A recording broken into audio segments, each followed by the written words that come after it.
बच्चों, आज हम लोग धार्मिक सौहार्द पढ़ेंगे।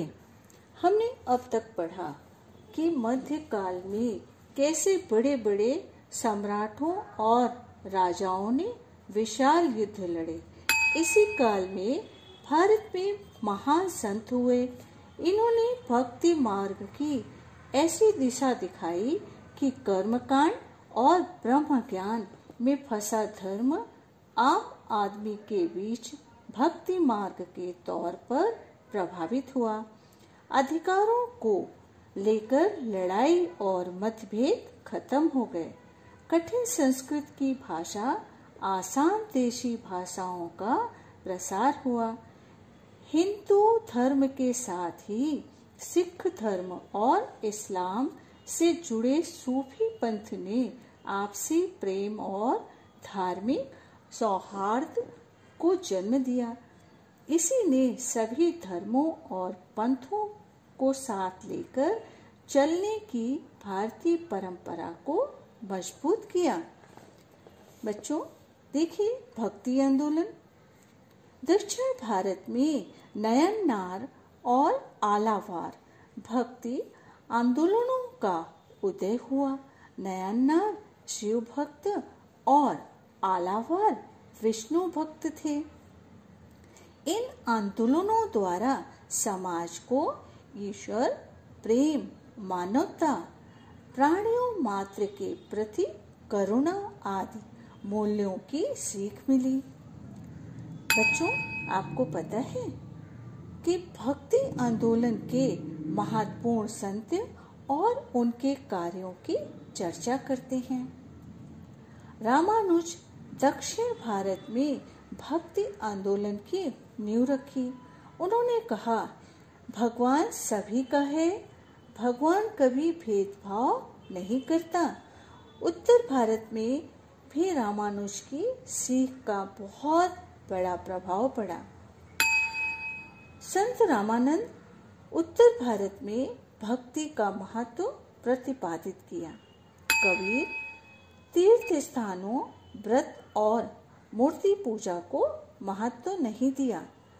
सत्य को ही ईश्वर माना। जाति, पंथ, धर्म आदि भेदभाव नहीं माने। सभी मानव एक है, यह सीख दी।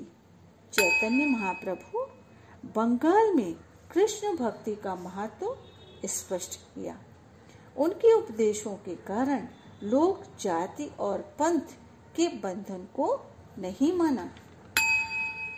शंकरदेव महाप्रभु चैतन्य से प्रभावित आसाम में कृष्ण भक्ति का प्रसार किया। नरसिंह मेहता गुजरात में प्रसिद्ध वैष्णव संत कृष्ण भक्त थे। समता का संदेश दिया। उन्हें गुजराती भाषा का आदि कवि माना जाता है। मीराबाई मेवाड़ के राजवंश से संबंधित थी।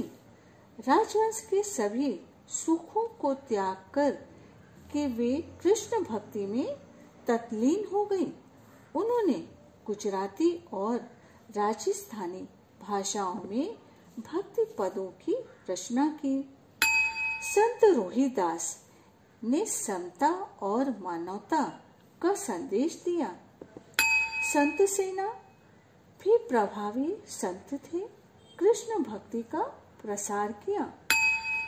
महाकवि सूरदास ने सूरसागर काव्य की रचना की।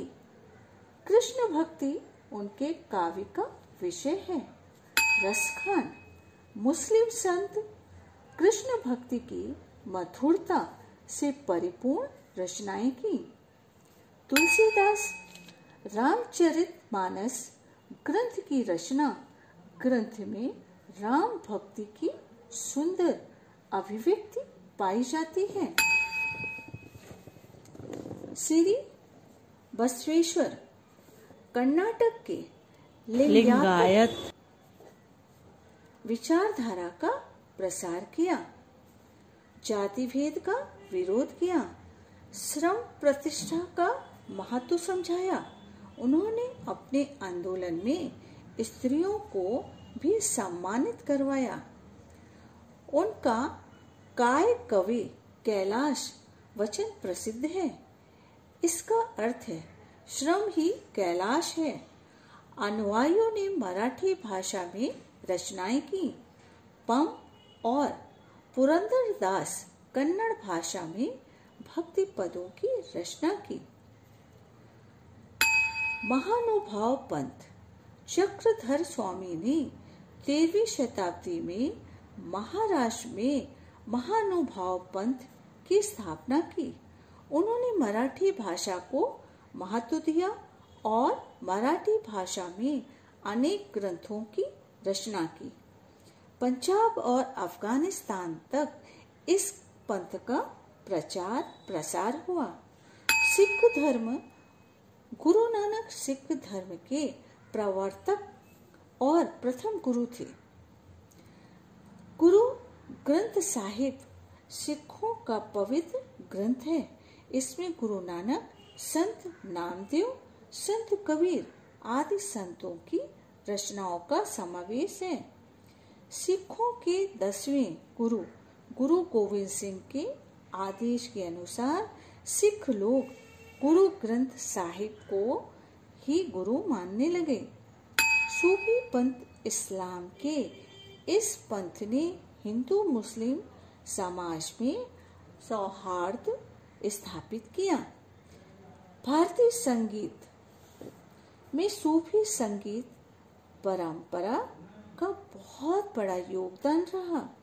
सूफी संत ने यह सीख दी कि सभी प्राणियों में प्रेम करें, ईश्वर का स्मरण करें, सादगी से रहें। संतों के बताए हुए भक्ति मार्ग पर चलते हुए आचरण करना सामान्य लोगों के लिए आसान था। भक्ति आंदोलन में स्त्री पुरुष का प्रवेश था। संतों ने अपने विचार लोक भाषा में बताए। वे विचार सामान्य लोगों को अपना लगने लगा।